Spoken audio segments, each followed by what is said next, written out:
안녕하세요. 코인 레시피의 로우입니다. 심층 분석 두 번째 시간 리플 코인입니다.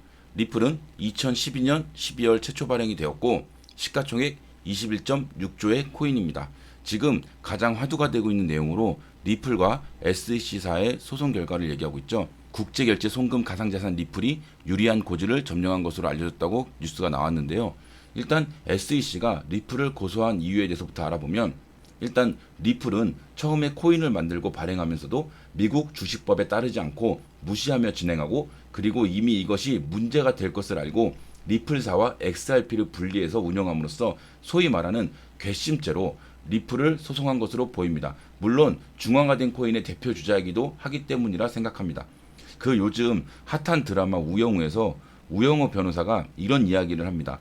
법은 피의자의 마음가짐을 중요하게 생각합니다. 그 사람이 어떠한 마음으로 범죄를 저질렀는지에 따라서 판결은 바뀝니다. 이 내용을 봤을 때 괘씸죄가 큰 이유가 될 수 있을 것 같습니다. SEC의 소송의 근거로는 첫 번째, 절차를 지키지 않은 ICO 진행, 두 번째로는 내부자들의 덤핑 거래를 문제로 삼았습니다. 근데 그 시기가 왜 지금인지에 대해서 한번 생각을 해봐야 될 것 같아요. 여기서부터는 저의 뇌피셜인데요.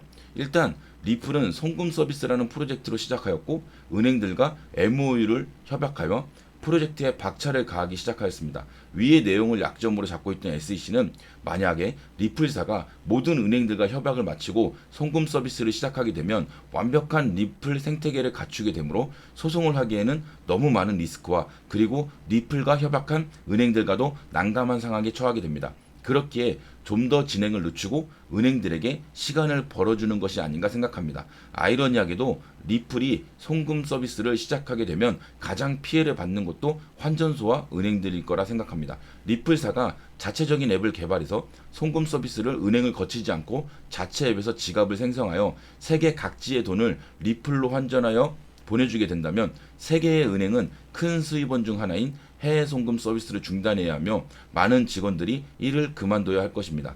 그러나 리플사도 만약에 자체적으로 진행한다면 해킹에 대한 보안에 취약할 수밖에 없고 법의 보호를 받을 수 없게 됩니다. 그리고 자체적으로 진행하게 되면 수수료가 1리플밖에 되지 않고 거래소에 있는 리플의 가격 변동으로부터 자유로울 수 없기 때문에 변수가 많이 발생하게 될 것입니다. 그래서 그런 것들을 은행 안에서 거래하면서 수수료도 적정선으로 맞추고 금융보호법도 적용을 받으며 해킹으로부터 안전을 도모할 수 있을 것입니다. 소송이 언제 끝날지 모르겠지만 이 리플의 프로젝트는 언젠가는 진행될 거라 생각하며 은행들도 그 사실을 인지하고 있을 거라 생각합니다. 가상화폐가 나오고 그 생태계가 커질수록 기존에 자리 잡고 있던 기득권은 뒤처질 수밖에 없고 처리 속도 면에서 은행에서 해외로 돈을 송금하면 적게는 1시간부터 몇 시간까지 걸리면서 수수료는 5,000원에서 만원이지만 리플은 4초면 완료되고 수수료는 1리플 지금 가격으로 450원이기 때문에 타의 추종을 불허하는 코인인 것은 틀림없습니다. 자, 그러면 리플 월봉, 주봉, 일봉 차트를 보면서 설명을 좀 드리겠습니다. 자, 리플의 월봉입니다. 리플의 월봉을 봤을 때 최고점 4,900원과 상장됐을 때 가격을 라인으로 평행 채널을 그어보면 이렇게 하나의 평행 채널이 나오게 되고 이번에 2,500원을 찍었을 때가 그 평행 채널의 중심값이 됩니다. 그 중심값을 하단부로부터 8단계로 나누면 지금 400원 부근에서 지지를 받고 반등을 해주고 있는 것으로 보입니다.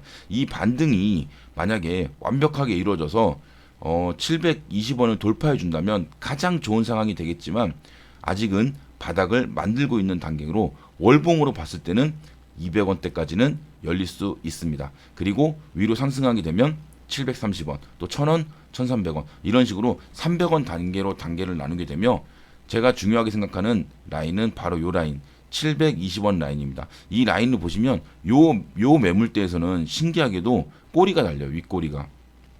그리고 정확하게 긴 몸통으로 돌파해야지만이 상승으로 더 이어갈 수 있었습니다.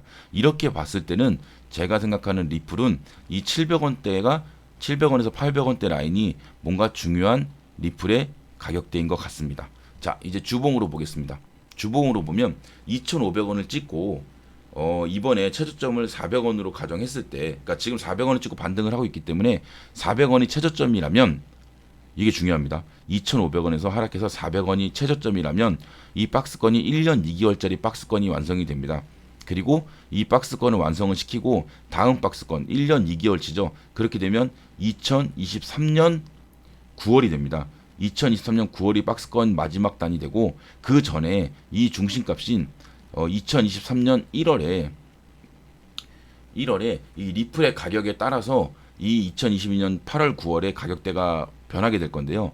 만약에 이 2023년 1월에 리플 가격이 800원을 돌파해 있다 그러면 2023년 9월 달에는 1,500원까지 기대해 볼 수 있고, 만약에 소송의 결과가 잘 나와서 2023년에 1,400원, 1,500원까지 반등을 하게 된다면 그 다음 눌리더라도 그 다음에 2,400원, 2,500원까지 기대할 수 있고, 2,400원, 2,500원을 찍게 된다면 정말로 리플은 날개를 달고 흔들리더라도 전고점인 4,900원을 한 번은 구경하러 갈 수도 있습니다. 하지만 그 중간에 이제 저항대가 있기 때문에 이 박스권 라인대로 아마 저항권이 생긴다면 뭐 2,500원, 2,800원, 3,100원 이렇게 300원 단위로 아마 저항 라인이 생길 수도 있습니다. 주봉을 보시면 그래서 제가 생각하는 중요 라인은 아까 월봉과 마찬가지로 요 매물대 720원부터 870원 이 매물대가 가장 중요하다고 생각하고, 이 매물대에 오더라도 한 번의 돌파보다는 한두 번의 흔들림이 있은 후 돌파할 확률이 높습니다. 물론 소송 결과가 잘 나오고 리플의 호재가 빵빵 터져준다면 넘겠지만 차트적으로 봤을 때는 그 매물대를 한 번의 돌파보다는 뭔가 조금은 횡보를 한다던가 아니면 한 번은 저항을 맞아서 다시 600원대를 다져주고 올라가는 차트 모양이 나올 수 있을 것 같습니다. 일봉으로 보겠습니다. 일봉으로 보면 제가 이렇게 작도를 좀 해놨는데요. 요 위에 라인이 어디냐 하면 바로 여기입니다.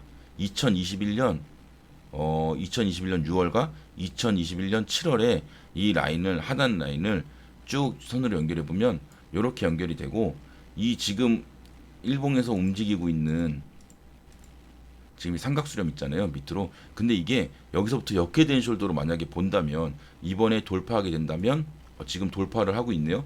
이렇게 돌파하게 된다면 이 위에 라인까지 닿게 되고 그 가격이 670원 정도가 됩니다. 그러면 이 650원을 넘어서는 만약에 이 모습이 나온다면 여기는 저항대가 될 수도 있고, 1차적으로는 이 박스권의 중심인 560원 부근이 1차 저항이 될 수 있겠고, 이 저항을 횡보하고 크게 눌리지 않고 이 눌리는 것도 500원 미만으로 내리지 않고 눌린다면 그 다음 상승에 650원 이상을 볼 수 있을 것 같습니다. 이건 일봉이고요. 제가 지금 보는 리플 차트로는 월봉이나 주봉으로 봤을 때 이미 바닥자리에 와 있어요. 이 소송이 만약에 리플이 2,000원일 때 만약에 결정이 난다 그러면 악재로 작용할 수 있겠지만, 지금 자리에서는 악재로 작용을 하더라도 개미털기 한번 눌리고 올라가는 반등을 위한 눌림으로 보시면 될 것 같습니다. 이렇게 두 번째 시간 리플도 한번 심층 분석을 해봤고요. 제 영상이 도움이 되셨다면 구독과 좋아요 부탁드리겠습니다. 감사합니다.